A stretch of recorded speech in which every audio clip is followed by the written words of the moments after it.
നമസ്കാരം. മതം മാറാത്തതിന്റെ പേരിൽ ക്രൂര പീഡനം ഏൽക്കേണ്ടി വരിക, സഹിക്കവയ്യാതെയായപ്പോൾ മനം നൊന്ത ആത്മഹത്യ ചെയ്യുക. കോതമംഗലം സ്വദേശിനി സോന ഒരു ഓർമ്മപ്പെടുത്തലാണ്. മതത്തിനും പണത്തിനും പ്രാധാന്യം കൊടുത്ത് പങ്കാളിയാകാൻ വരുന്നവരെ ഒരു കാരണവശാലും ജീവിതത്തിന്റെ ഭാഗമാക്കരുത് എന്ന മറ്റൊരു മുന്നറിയിപ്പ് കൂടിയാണ് നാം കേട്ടത് ഈ വാർത്തകളിലൂടെ. ആൺസുഹൃത്തിന്റെ വഞ്ചനയിൽ മനം നൊന്ത് ആത്മഹത്യ ചെയ്ത സോന എൽദോസ് ജീവനൊടുക്കിയപ്പോൾ അതുമായി ബന്ധപ്പെട്ട കൂടുതൽ വിവരങ്ങൾ പുറത്തു വരികയാണ് ഇപ്പോൾ.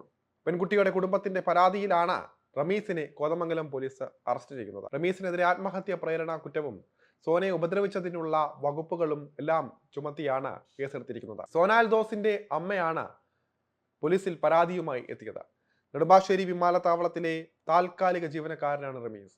ആൺസുഹൃത്തായ റമീസ് വിവാഹം കഴിക്കാനായി മതം മാറാൻ വല്ലാത്ത രീതിയിൽ നിർബന്ധിച്ചു എന്നും വിസമ്മതിച്ചപ്പോൾ വീട്ടിലെത്തിച്ച് ക്രൂരമായി മർദ്ദിച്ചു എന്നുമാണ് സോനയുടെ ആത്മഹത്യാക്കുറിപ്പിൽ നിന്ന് തിരിച്ചറിയാൻ സാധിച്ചത്. കഴിഞ്ഞ മാസം 30-ന് സോന വീട് വിട്ടിറങ്ങി റമീസിനൊപ്പം ഇയാളുടെ വീട്ടിലെത്തി. റമീസിന്റെ നിർദ്ദേശപ്രകാരമായിരുന്നു ഇതെന്നാണ് പരാതിയിൽ പറഞ്ഞിരിക്കുന്നത്. എന്നാൽ സ്വന്തം വീട്ടിലെത്തിയതോടെ റമീസിന്റെ സ്വഭാവം തന്നെ മാറി. സോനയെ ഇയാൾ ശാരീരികമായി ഉപദ്രവിച്ചു, മതം മാറാൻ നിർബന്ധിച്ചു. മതം മാറിയാൽ മാത്രമേ കല്യാണം കഴിക്കൂവെന്ന് റമീസിന്റെ വീട്ടുകാരും കട്ടായം പറഞ്ഞതോടെയാണ് സോന മാനസികമായി തളർന്നു പോയത്. ഇവർ സോനയെ വീട്ടിൽ പൂട്ടിയിട്ടതായുള്ള വിവരങ്ങളും പുറത്തു വന്നു. മതം മാറാൻ നിർബന്ധിച്ചതോടെ സോന റമീസിന്റെ വീട്ടിൽ നിന്ന് തിരിച്ച് സ്വന്തം വീട്ടിലേക്ക് എത്തി. കഴിഞ്ഞ ശനിയാഴ്ചയാണ് സോനയെ വീട്ടിൽ തൂങ്ങിമരിച്ച നിലയിൽ കണ്ടെത്തുന്നത്.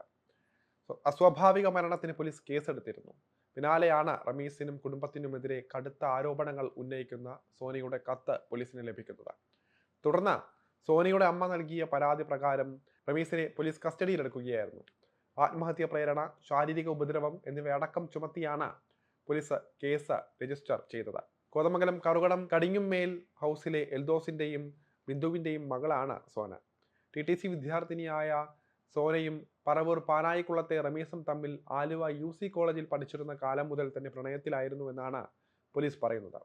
പ്രണയം വീട്ടിലറിഞ്ഞതോടെ വിവാഹത്തിന് സോനയുടെ കുടുംബം സമ്മതിച്ചു. എന്നാൽ വിവാഹം കഴിക്കണമെങ്കിൽ മതം മാറണമെന്ന നിർദ്ദേശമായിരുന്നു ആദ്യം മുതലേ റമീസും കുടുംബവും നിർബന്ധം പിടിച്ചത്. സോന മതം മാറാൻ ഒടുവിൽ തയ്യാറായി. ഇതിനിടെയാണ് 3 മാസം മുൻപ് സോനയുടെ അച്ഛൻ എൽദോസ് വീട്ടിനടുത്തുള്ള കുളത്തിൽ മുങ്ങി മരിച്ചത്. അച്ഛന്റെ അപ്രതീക്ഷിത വിയോഗത്തിൽ തകർന്ന കുടുംബം 1 വർഷം കഴിയുമ്പോൾ വിവാഹമെന്ന് റമീസിന്റെ കുടുംബത്തെ അറിയിക്കുകയായിരുന്നു. എന്നാൽ റമീസിനും കുടുംബത്തിനും അത് ഒട്ടും സമ്മതമായിരുന്നില്ല. സോന ഉടൻ പൊന്നാനിയിൽ പോയി മതം മാറണമെന്നും റമീസിന്റെ വീട്ടിൽ തന്നെ താമസിക്കണമെന്നും പുറത്തു പോകരുത് എന്നും റമീസിന്റെ ബന്ധുക്കളും സുഹൃത്തുക്കളും അടക്കം നിർബന്ധം പിടിച്ചു. അതിനിടെയാണ് ഓഗസ്റ്റ് ആദ്യവാരത്തിൽ റമീസിനെ ആലുവയിൽ നിന്ന് അനാശാസ്യ പ്രവർത്തനത്തിന് പിടികൂടിയത്. ഇതറിഞ്ഞതോടെ റമീസിനെ സോന ചോദ്യം ചെയ്തു. തർക്കങ്ങൾക്കൊടുവിൽ ഒരുമിച്ച് ജീവിക്കാൻ തന്നെ സോന സമ്മതം അറിയിച്ചു.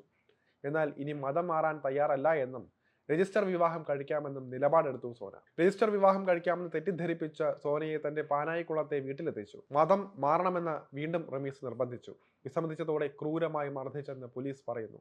തന്നെ റമീസ് മർദ്ദിച്ചതും മതം മാറാൻ നിർബന്ധിച്ചതുമെല്ലാം റമീസിന്റെ ഉമ്മയുടെയും ഉപ്പയുടെയും സാന്നിധ്യത്തിലായിരുന്നുവെന്ന് സോനയുടെ ആത്മഹത്യക്കുറിപ്പിൽ പറയുന്നുണ്ട്.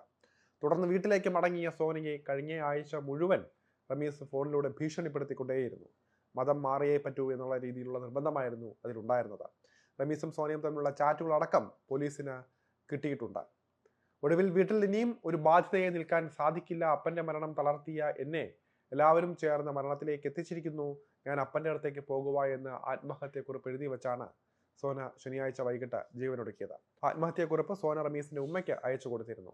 ഉമ്മ ഇത് സോനയുടെ അമ്മയ്ക്കും അയച്ചു കൊടുത്തു. സോനയുടെ അമ്മ വീട്ടിലെത്തിയപ്പോഴേക്കും സോന മരിക്കുകയും ചെയ്തിരുന്നു. അസ്വാഭാവിക മരണത്തിന് ആദ്യം കേസെടുത്ത കോതമംഗലം പോലീസ് റമീസിനെ രാവിലെ കസ്റ്റഡിയിലെടുക്കുകയായിരുന്നു. പിന്നീടാണ് ചുരുളുകൾ ഓരോന്നായി അഴിഞ്ഞത്.